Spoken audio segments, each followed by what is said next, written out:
नमस्कार, बहुत स्वागत है आपका आदि टीवी पर। मैं हूं आपके साथ पारुल। मध्य प्रदेश में आवारा कुत्तों का आतंक है।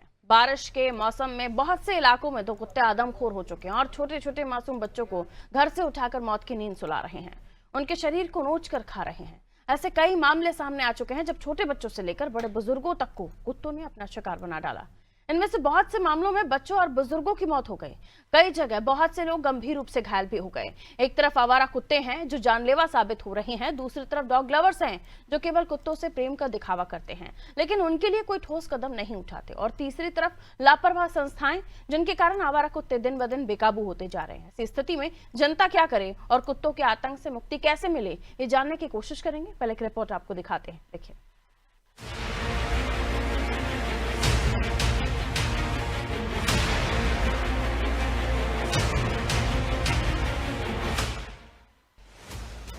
बीते कुछ महीनों में प्रदेश में कुत्ते आक्रामक होकर लोगों को काट रहे हैं। इसका एक मुख्य कारण मौसम में परिवर्तन भी है। बरसात में उमस बढ़ने से भूखे प्यासे कुत्ते आक्रामक होते जाते हैं और राह चलते लोगों पर हमला कर देते हैं। घायलों में सबसे ज्यादा संख्या बच्चों की है। पिछले दिनों इंदौर में डॉग बाइट के 3 बड़े मामले दर्ज किए गए हैं। इंदौर में बारिश के बाद से कुत्तों के काटने की घटनाएं बढ़ी हैं। रोजाना लगभग 450 केस अस्पताल में पहुंच रहे हैं। इंदौर में 7 महीने में 26,000 से ज्यादा डॉग बाइट के मामले सामने आए हैं। इसी तरह प्रदेश के अन्य जिलों में भी लगातार डॉग बाइट के मामले सामने आ रहे हैं। सवाल ये है कि इस पर नियंत्रण कैसे किया जाए। नियंत्रण के लिए हाई कोर्ट की गाइडलाइन है, इसके बाद भी कुत्तों की आबादी पर रोक नहीं लग पा रही है। टीकाकरण और नसबंदी अभियान भी चलाए जाते हैं, बावजूद हर गली चौराहों पर झुंड में कुत्ते बैठे दिखाई देते हैं जो ज्यादातर बच्चों को निशाना बनाते हैं। हालात इतने गंभीर हो गए हैं कि इस वर्ष हाई कोर्ट को भी प्रशासन को लताड़ लगानी पड़ी कि क्या केवल कागजों पर ही काम हो रहा है। सरकार कुत्तों की नसबंदी के लिए भारी भरकम बजट तो दे रही है, लेकिन जमीन पर योजना का सही क्रियान्वयन नहीं हो रहा। नसबंदी न होने से कुत्तों की संख्या लगातार बढ़ रही है, जिससे यह समस्या और विकराल होती जा रही है।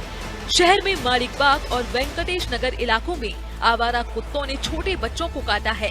इन बच्चों को काटने का सीसीटीवी फुटेज भी सामने आया है। इससे कुछ दिन पहले भी श्रीनगर एक्सटेंशन में एक कॉलेज छात्रा पर 4 कुत्तों ने हमला किया था। छात्रा बुरी तरह जख्मी हुई थी। इस घटना का सीसीटीवी काफी खौफनाक है। भोपाल में हर दिन औसतन 30 से ज्यादा हमले कुत्तों के हो रहे हैं। स्कूल जा रहे बच्चों पर कुत्ते हमला कर रहे हैं, तो वहीं बाइक सवारों को भी कुत्ते नहीं छोड़ रहे। ऐसी घटनाएं अपर दायर याचिकाओं पर इंदौर खंडपीठ ने कुछ माह पहले कहा था कि कुत्तों के प्रबंधन और मानव कुत्तों के बीच संघर्ष रोकने कानूनी ढांचा पहले से है, जो लावारिस कुत्तों के प्रबंधन और रखरखाव के लिए तंत्र की व्यवस्था करता है। लेकिन हम इंसान और कुत्तों के सह अस्तित्व के लिए पशु जन्म नियंत्रण कानून का पूरे प्रदेश में प्रभावी कार्यान्वयन की अपेक्षा करते हैं। हाँ, बिल्कुल सही कहा। बरसात के मौसम में ये कुछ केसेस बढ़ जाते हैं। इसमें तो लगभग 1500 से 2000 हमारे पास ऐसा फिगर है कि हर महीने इतने केस आते हैं हमारे पास में एनिमल बाइट के। लेकिन फिर भी जो लगता है, जो अनुभव रहता है कि इसमें बरसात के मौसम में जैसे और लोगों को बीमारी होती है तो जानवर भी थोड़े चिड़चिड़े हो जाते हैं, उनको भी तकलीफ रहती है, तो इसलिए वो खिस्सा के वो काट देते हैं, जैसे ये मेरा मानना है।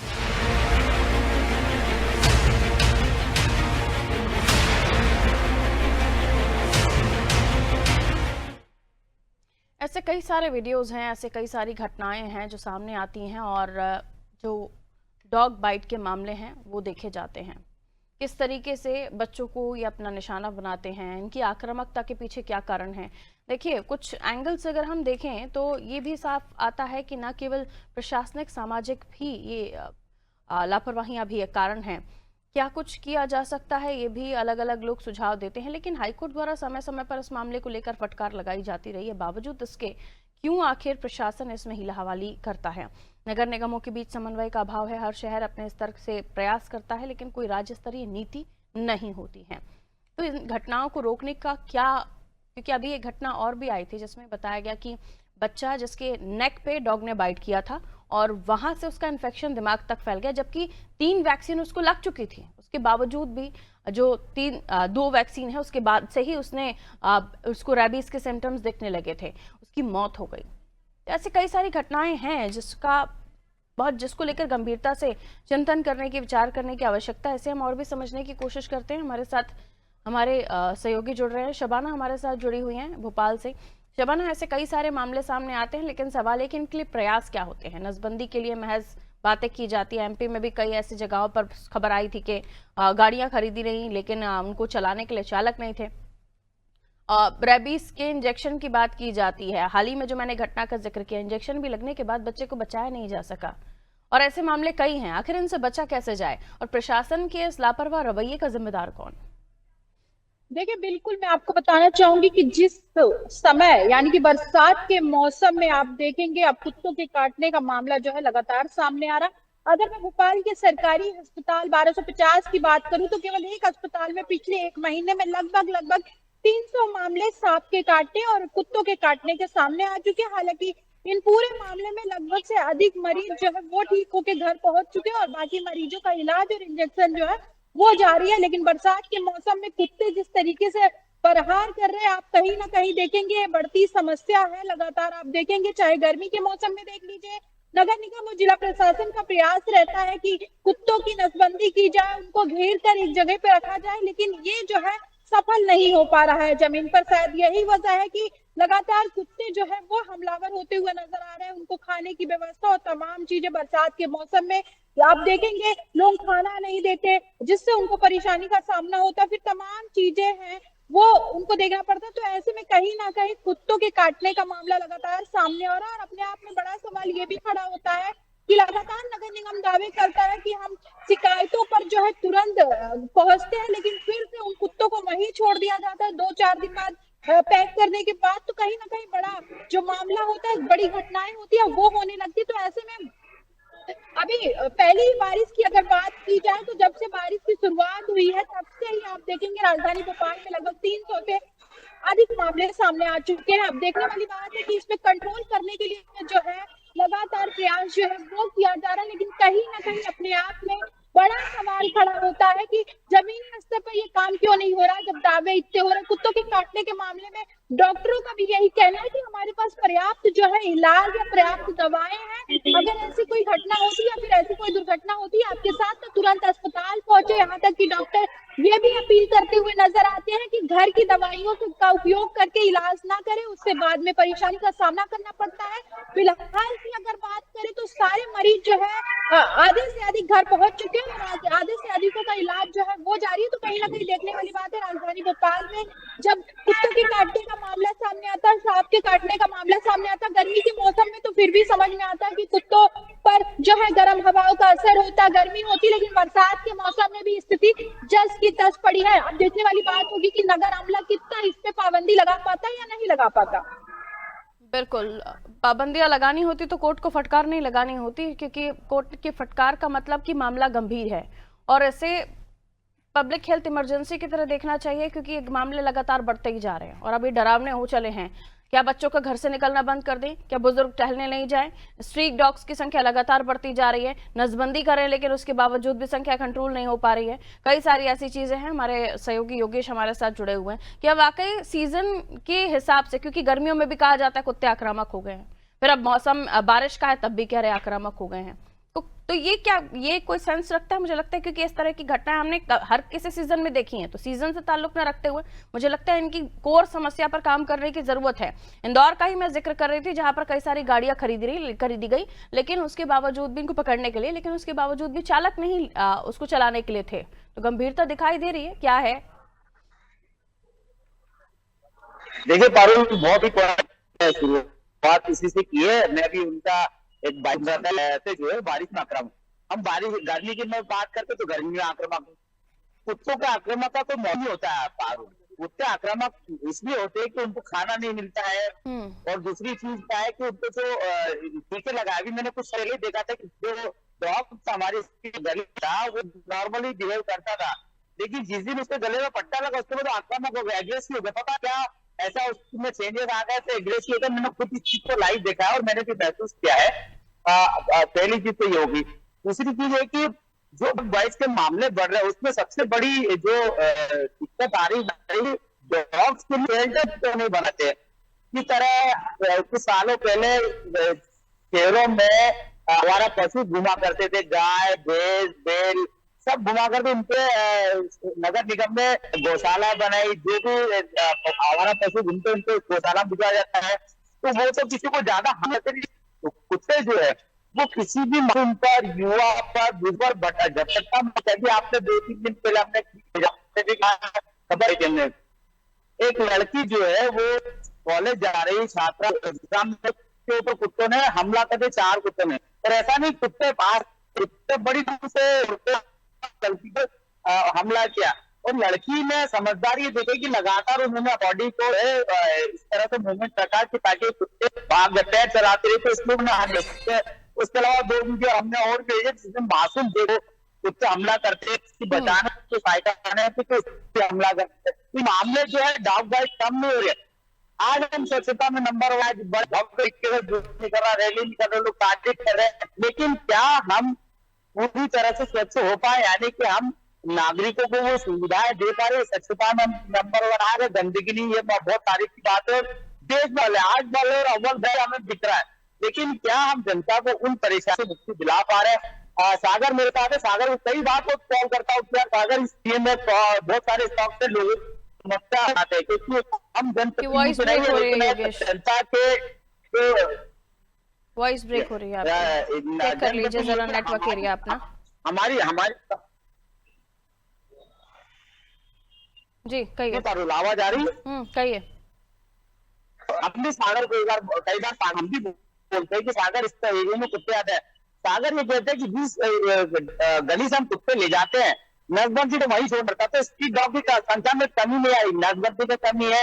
या हम जो शेल्टर होम बनाने की बात करें, वहां हम शेल्टर होम नहीं बना पा रहे, क्योंकि डॉग्स की संख्या में कमी नहीं है। ये डॉग उसी तरह से एग्रेसिव आक्रामक है। और इसमें क्या है कि जो पशु प्रेमी है वो कहीं ना कहीं आड़े आ जाते हैं। तो इन लोगों का कहना है कि इस डॉग से लोगों का आप अगर एक कुत्ते का बिहेवियर समझेंगे, एक कुत्ते को अगर मैं 4 खाना डालूंगा तो वो मेरे फ्रेंडली बिहेवियर करने लग जाएगा।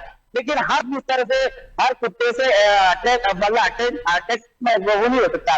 अटैक तो करना ही उसको। अगर नॉर्मल इंसान सामने से निकला तो कुत्ते उसको हमला कर देते हैं। तो कहीं ना कहीं नगर निगम को प्लानिंग बनाना पड़ेगा, सरकार को शेल्टर होम एक माध्यम है जिसके जरिए से कुत्तों को एक ही जगह पे स्थान पे रख सकते हैं और वहां नसबंदी से उनकी मॉनिटरिंग की जाती। जिस कुत्ते को हमने नसबंदी का लगा है, क्या उससे हमें नसबंदी का उसका बेनिफिट जा रहा है, उस वायरस उससे बिल्कुल कुछ इलाज जरूर करने की आवश्यकता है।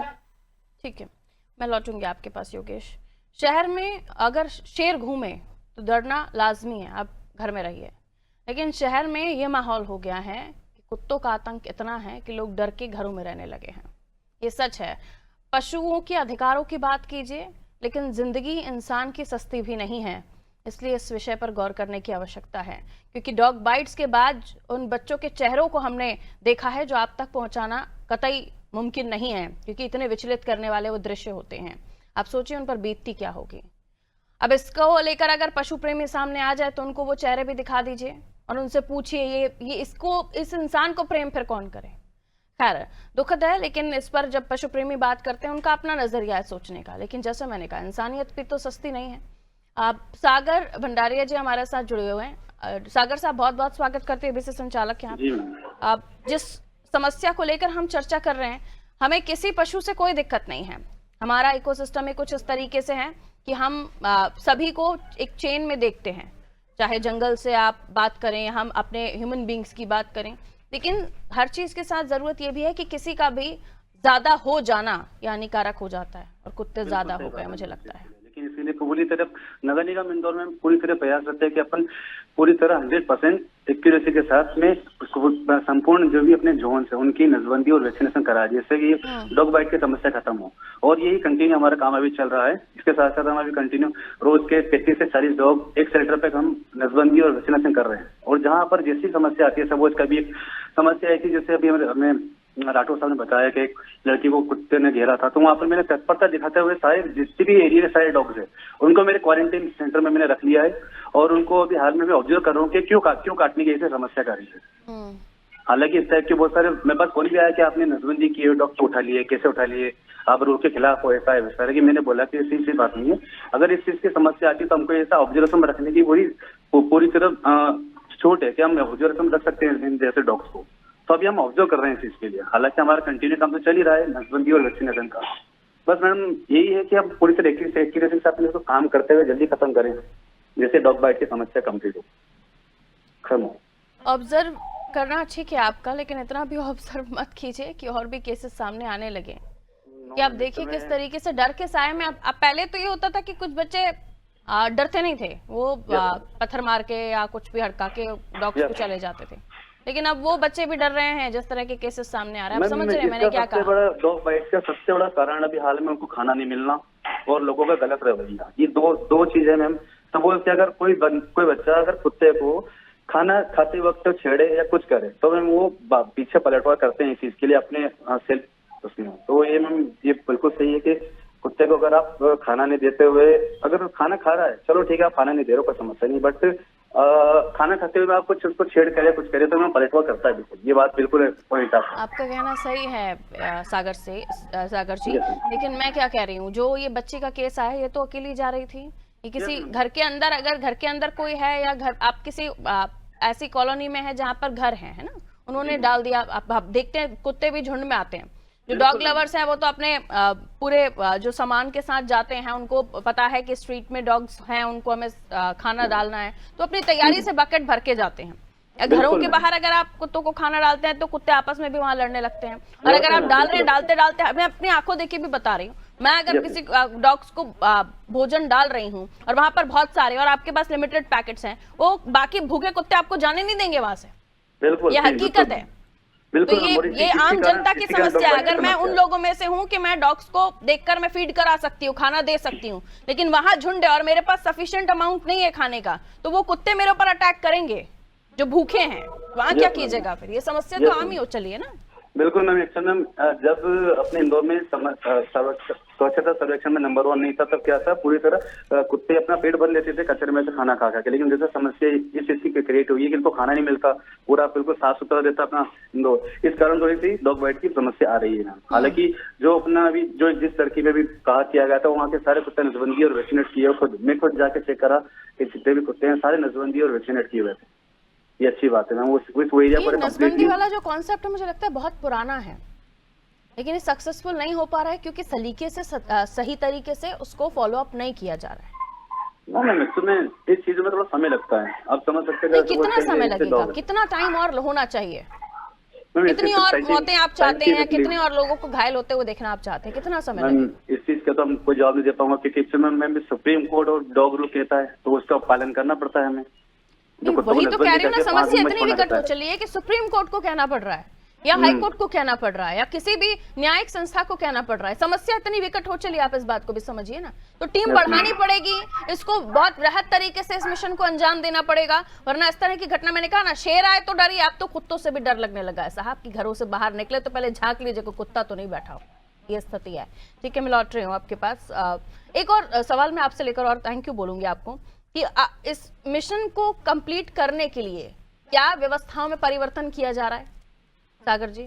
हम व्यवस्था में परिवर्तन हमारे द्वारा भी नगर निगम जो हमारे कमिश्नर साहब है उन्होंने एक तो टीम बढ़ाने का पूरा हमको आश्वासन दिया था कि आपका पेमेंट समय पर होगा, टीम बढ़ाई, तो हमने टीम बढ़ाई उस चीज के लिए, हमको नई गाड़ियां मिली है इस चीज के लिए, और हमने गाड़ी चलाने के लिए चालक है आपके पास? बिल्कुल है मैम, बिल्कुल। रिपोर्ट ऐसी आ रही थी कि गाड़ियां तो आ गई हैं पर चलाने के लिए गाड़ियां नहीं, बिल्कुल नहीं, ये गलत बात है। तो मेरे सब अपने ही लोग रहते हैं, चलाने वाले, पकड़ने वाले, केयर करने वाले, नसबंदी वाले, सब अपने रहते हैं इस चीज के लिए।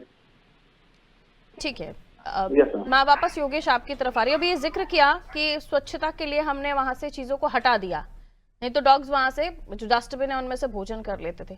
ये मुझे लगता है कि एक वजह हो सकती है, लेकिन ये पुख्ता वजह नहीं है इस बात की कि हम डॉग्स को अगर फीड कराने के लिए, आपने जैसे कहा शेल्टर होम्स, मुझे लगता है कि कुछ तो कमियां रही हैं, तभी इतनी वृहद तादाद में इनकी आबादी बढ़ी है और नसबंदियों का काम किया जा रहा है। लेकिन इसे एक बड़े अभियान के तौर पर करने की आवश्यकता है, क्योंकि हर गली मोहल्ले में आप देखें तो 10-12 कुत्ते तो यूं ही घूमते हुए मिल जाते हैं। फिर लोग निकलने के पहले सोचे, जैसे मैंने कहा कि झांक कर देख लीजिए पहले कोई कुत्ता तो नहीं है बाहर। देखिए पारुल, ये सिर्फ मुझे लगता है कि औपचारिकताएं चल रही है। सीधी बताओ, मैं शहर में घूमता हूँ, मैं भी देखता हूँ, मैं भी एक आम आदमी, आम व्यक्ति की तरह, आम जनता की तरह इस चीज को महसूस करता हूँ। बिल्कुल मैं बता रहा हूँ कि ये नगर निगम के जो प्रयास है मुझे बिल्कुल सफल होते दिखाई दे रहे। जो सागर जी को मैं कई बार कॉल करता हूँ, सागर जी का धन्यवाद, जितनी बार कॉल किया वो डॉग रेस्क्यू की किट भेजते हैं, लेकिन ये जो नजदीक वाला ये जो फार्मूला ये मुझे समझ में नहीं आ रहा है। एक शेल्टर होम अगर बन जाएगा पारुल, तो शेल्टर होम की मॉनिटर पाएगी। और आप जो सागर जी ने बात की हम किसी कुत्ते को छेड़ेंगे, मुझे 1-2% ये मामले समझ में आते हैं, बाकी 95%, 98% मामले जो होते हैं वो अचानक मट्टा मारते कुत्ते। जितने भी हमने वीडियो देखा आज जितने ही भेजे, आप इंदौर की इतनी बात करें तो जितने वीडियो आपने देखे होंगे कि सब में कोई भी ऐसा व्यक्ति नहीं जो कुत्ते को छेड़ रहा हो। अब सब अवेयर हो गए, सबको पता है कि तोता एग्रेसिव है, कभी भी काट सकता है। घर वाले बच्चों को समझा के भेजते हैं, घर वाले भी बच्चों को बोलते हैं कि कुत्ता है तो उस गली से ना निकले। यानी हमें गली बदलना पड़ रही है, लेकिन हम डॉग के कारण से बच्चों को अकेला छोड़ने में डर रहे। मैं खुद मानता हूँ, मेरी बिटिया को मैं स्कूल से बस स्टॉप पे लाने में 500 मीटर की दूरी, लेकिन मैं खुद डरता हूँ कि कहीं ऐसा ना कि उसको घर तक आने में कोई कुत्ता उसको नुकसान पहुंचा दे। ये चीज मैं भी मानता हूँ, एज ए पेरेंट बाकी लोग की जनता ही मानती है। तो नगर निगम के जो प्रयास है मुझे नाकाफी दिखाई दे। आप नसबंदी लगा करके उनको लगा, क्योंकि अब थोड़ा लिमिटेड टाइम है मेरे पास, मैं शबाना की तरफ रुख कर लेती हूँ। शबाना, जो प्रयास होने चाहिए, नसबंदी वगैरह जो प्रशासन के काम है, नगर निगम के काम है, क्या उसमें कोई तेजी या व्यवस्था में परिवर्तन दिख रहा है? क्योंकि मामले लगातार बढ़ते जा रहे हैं, हर बार हम चर्चा करते हैं, कुछ होता कुछ नहीं है। देखिए बिल्कुल मैं आपको बताना चाहूंगी, अगर मामले में तेजी की बात की जाए तो आप देखेंगे लगातार मामले बढ़ रहे हैं। अगर प्रयास किए जाते तो शायद इस तरीके के मामले सामने नहीं आते। 1-2 मामले तो ऐसे भी सामने आए, शिकायत के बाद कार्रवाई तो हुई, लेकिन फिर से उन कुत्तों को उसी एरिया में छोड़ दिया जाता है, जिससे वो पहचानते हुए उस एरिया में पहुंच जाते हैं और फिर से वैसी ही हानि पहुंचाने का काम करते हैं। चाहे मध्य प्रदेश की बात कर लीजिए या फिर राजधानी भोपाल की बात कर लीजिए, लगातार ऐसे मामले सामने आ रहे हैं। आप बताइए, बरसात के मौसम में ही लगभग 300 से अधिक मामले सामने आ गए हैं सांप के काटने और कुत्तों के काटने के। अगर लगातार जमीन पर प्रशासन करके काम करता है तो ऐसे मामले सामने नहीं आते। कहीं ना कहीं गलती हुई है, कहीं ना कहीं अभी भी गलती हो रही है। अगर इससे प्रशासन सबक नहीं लेता तो कहीं ना कहीं जो नतीजे हैं वो गलत, वो उल्टी दिशा में जाते हुए दिखाई देंगे। बहुत शुक्रिया आप सभी का। सीसीटीवी फुटेज जो आ रहे हैं वो चीख चीख कर बता रहे हैं कि प्रशासन चुप क्यों है। इस तरह की घटनाएं हम देख रहे हैं कि हर देश के किसी न किसी कोने से रोज ही आ रही हैं। देश में अगर देखें तो घायल होने वालों की जो संख्या है वो रोज बढ़ती ही जा रही है, क्योंकि जो नसबंदी का काम समय रहते और सटीक तरीके से होना चाहिए अब होता नहीं। मॉनिटर कौन कर रहा है? कितने लोगों की नसबंदी, कितने डॉग्स की नसबंदी हो रही है, कितने एनिमल्स इस तरीके से ध्यान में रखे जा रहे हैं और उनकी आंकड़े क्या है, उनकी कैलकुलेशन किस तरीके से होती है। शेल्टर्स होम कितने हैं, अगर आप यहाँ से डॉग्स को उठा रहे हैं तो उनको कहाँ रखा जा रहा है, उनकी फीडिंग के लिए क्या व्यवस्था है। और dog lovers, animal lovers, please आपसे हाथ जोड़ के निवेदन है, आप खूब प्यार कीजिए इन लोगों को। आप डॉग लवर्स हो सकते हैं, आप सभी को डॉग लवर्स नहीं बना सकते हैं। हम इंसानियत के नाते हैं, हम जो देखते हैं, कभी कोई भूखा में जानवर दिखता हम खाना डाल देते हैं, लेकिन उसके बावजूद भी अटैक कर रहे हैं। तब भी आप अगर इस मामले में प्रशासन से, नगर निगम से लड़ रहे हैं, क्योंकि लड़ाई तब होती है जब नगर निगम पहुंचता है इन डॉग्स को उठाने के लिए और वहां डॉग लवर्स खड़े हो जाते हैं। आपको ठीक है, आप डॉग लवर्स हैं, लेकिन दूसरों की जान की भी तो परवाह करनी होगी ना। खैर, दीजिए इजाजत, नमस्कार।